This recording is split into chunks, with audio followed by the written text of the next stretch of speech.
السلام علیکم ورحمۃ اللہ وبرکاتہ۔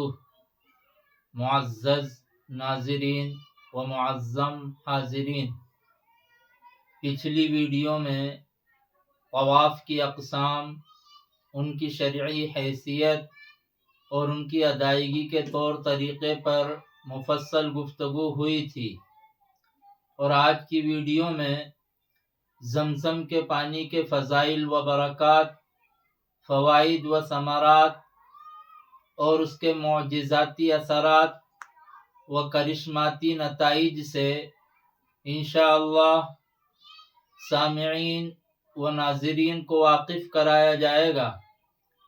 بسم اللہ الرحمن الرحیم۔ زمزم وہ مقدس و بابرکت پانی، قدرت کا وہ انمول تحفہ، لازوال نعمت اور واضح نشانی ہے، جو ننھے دودھ پیتے بچے حضرت اسماعیل علیہ السلام کے پیاس سے تڑپنے اور بلک کر رونے کے موقع پر حضرت جبرائیل علیہ السلام کے زمین پر مارنے کی وجہ سے اللہ تعالی کے حکم سے نکلا تھا۔ زمزم کا کنواں خانہ کعبہ سے تقریباً 20 میٹر کے فاصلے پر مسجد حرام میں موجود ہے۔ زمزم دنیا کے تمام پانیوں سے اعلیٰ، عمدہ اور اشرف ہے، اور دنیا کے تمام پانیوں کا سردار ہونے کے ساتھ ساتھ مفید اور بے نظیر پانی ہے۔ اور محققین علماء کی رائے کے مطابق تو زمزم کا پانی حوض کوثر کے پانی سے بھی افضل ہے۔ نبی کریم صلی اللہ علیہ وسلم کے فرمان کی روشنی میں روئے زمین و سطح زمین پر سب سے بہتر اور متبرک پانی زمزم کا ہے۔ یہ بیماریوں سے شفا اور بھوک کے لیے بہترین و بھرپور غذا اور کھانے کی حیثیت رکھتا ہے، اور دنیا بھر کے لوگوں کے نزدیک مرغوب و محبوب بھی ہے۔ یہی وہ پاکیزہ پانی ہے جس سے جناب نبی کریم صلی اللہ علیہ وسلم کا دل کئی مرتبہ مختلف اوقات اور عمر کے مختلف مراحل میں دھویا گیا تھا۔ دور حاضر میں زمزم کی خوبیوں پر تحقیق جاری ہے، لیکن آج بھی اطباء اور ماہرین حیران ہیں کہ اللہ تعالی نے اس پانی کو کتنی خصوصیتوں، کیسی خوبیوں اور ناقابل انکار لاجواب قوتوں سے نوازا ہے۔ زمزم میں ایسے مفید معدنیاتی عناصر و ادویاتی اجزاء شامل ہیں جن پر ہر زمانے کی، خاص کر آج کی ترقی یافتہ میڈیکل سائنس بھی حیران اور انگشت بدانداز ہے۔ اللہ پاک قیامت کے قریب تمام زمین سے میٹھا پانی خشک کر دیں گے، مگر زمزم کا پانی اس وقت بھی باقی رہے گا۔ زمزم دنیا کا وہ واحد پانی ہے جس میں بو پیدا نہیں ہوتی۔ اس پانی کا ایک حیران کن کرشمہ یہ بھی ہے کہ روز اول سے آج تک جاری و ساری ہے اور بالکل کمی نہیں آتی۔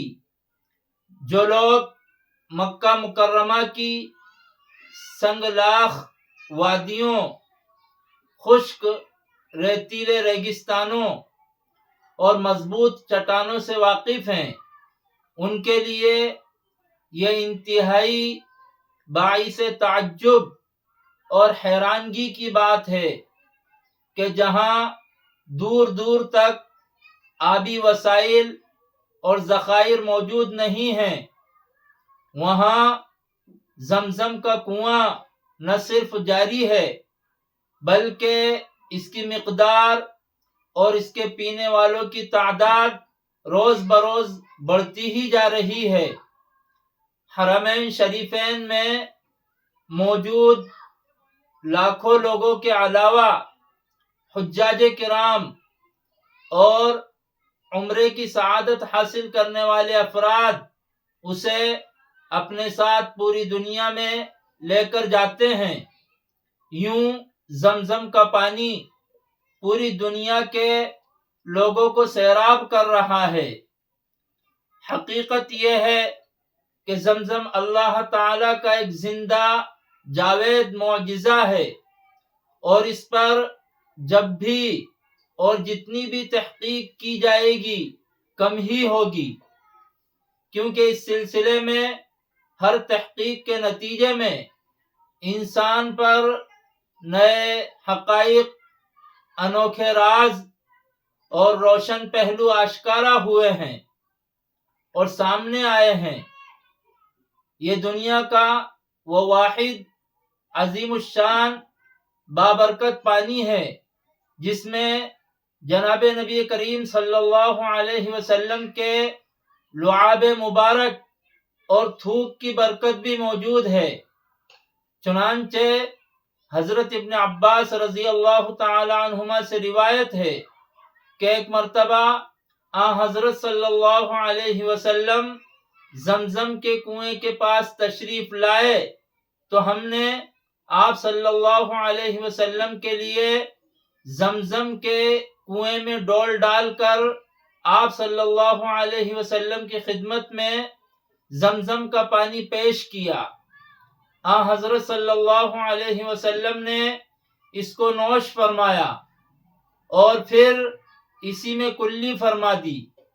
پس ہم نے اسی ڈول کا پانی جس میں آپ صلی اللہ علیہ وسلم نے کلی فرمائی تھی زمزم کے کنویں میں ڈال دیا۔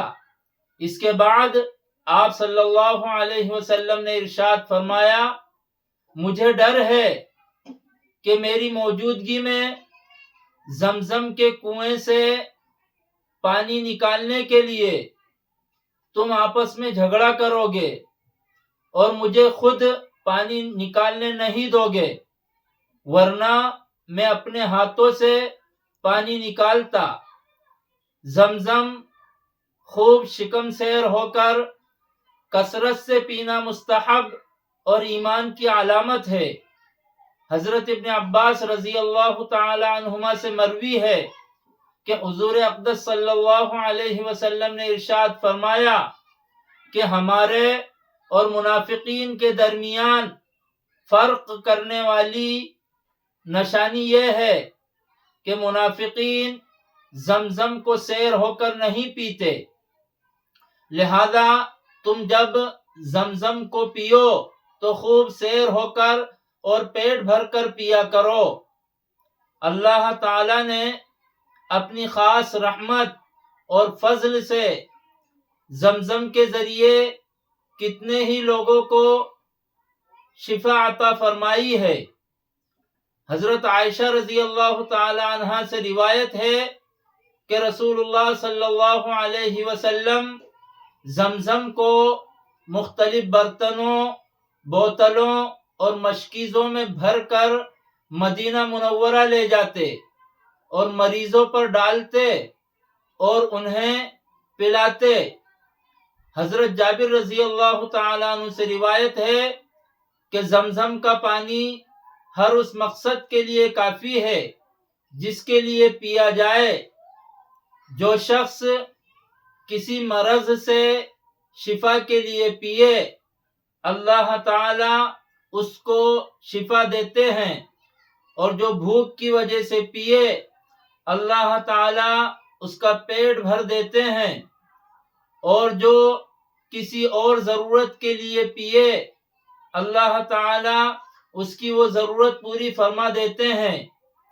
امام حاکم رحمت اللہ علیہ نے لکھا ہے کہ ابو بکر بن محمد بن جعفر نے محدث ابن خزیمہ کے متعلق نقل کیا ہے کہ ایک مرتبہ ان سے پوچھا گیا کہ آپ کو یہ عظیم الشان علم کس طرح حاصل ہوا؟ تو انہوں نے جواب دیا کہ میں نے زمزم پینے کے موقع پر اللہ تعالی سے علم نافع کا سوال کیا تھا۔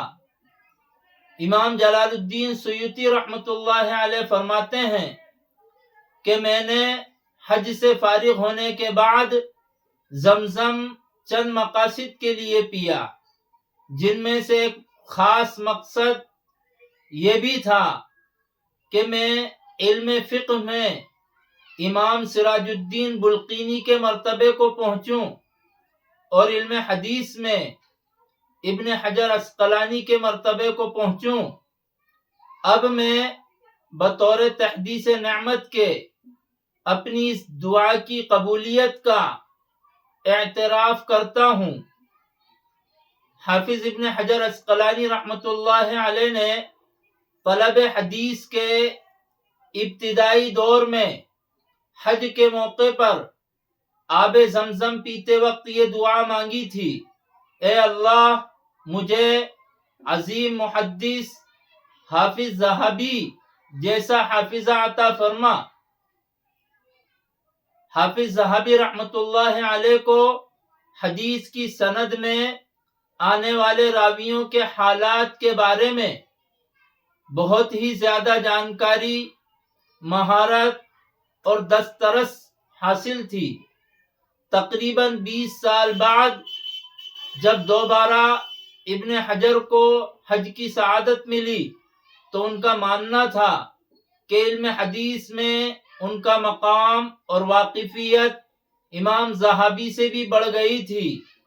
حافظ فرماتے ہیں، پھر میں نے زمزم پیتے وقت اس سے بھی اونچا مرتبہ حاصل ہونے کی دعا کی اور مجھے اللہ تعالی سے اس کے بھی حصول کی امید ہے۔ امام المحدثین حضرت حافظ زین الدین عراقی رحمۃ اللہ علیہ کے پیٹ میں ایک مرتبہ شدید تکلیف تھی۔ انہوں نے اس سے نجات حاصل کرنے کے لیے زمزم پیا۔ اللہ تعالی نے نجات عطا فرما دی اور شفا یاب ہو گئے۔ امام تقی الدین فارسی رحمۃ اللہ علیہ نے لکھا ہے کہ شیخ احمد ابن عبداللہ الشریفی نابینا ہو گئے تھے۔ انہوں نے زمزم بینائی واپس لوٹنے کی نیت سے پیا، پس ان کی بینائی واپس لوٹ آئی۔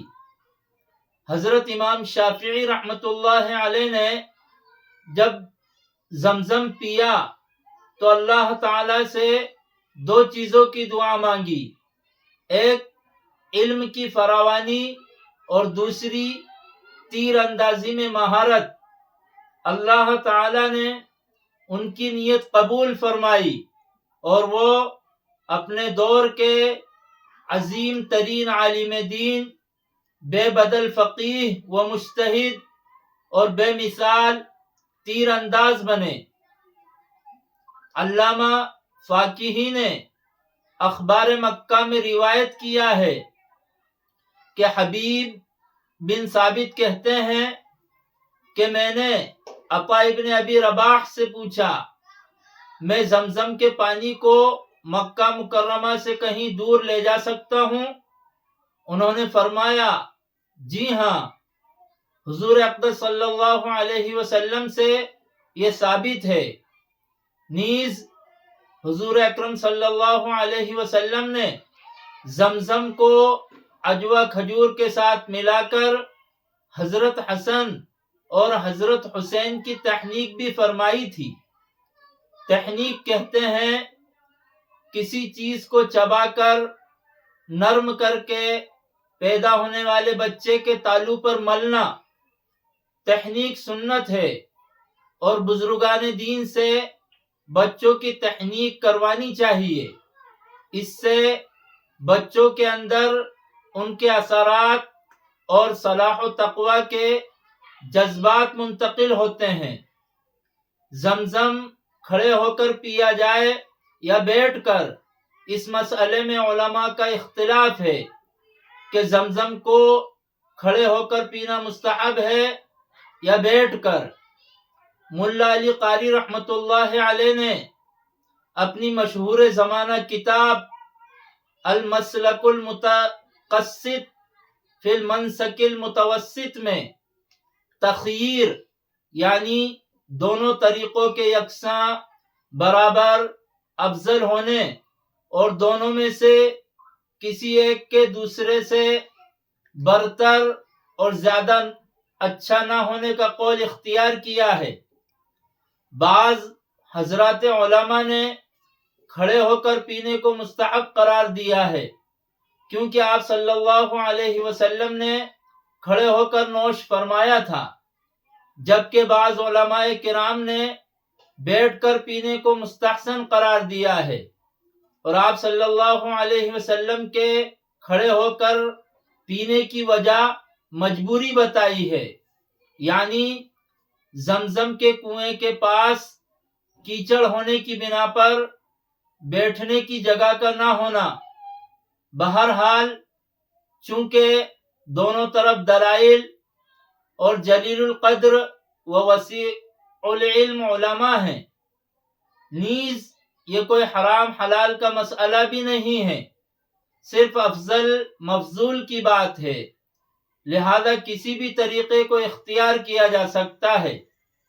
اسی طرح سر ڈھانک کر اور ننگے سر دونوں طرح پیا جا سکتا ہے۔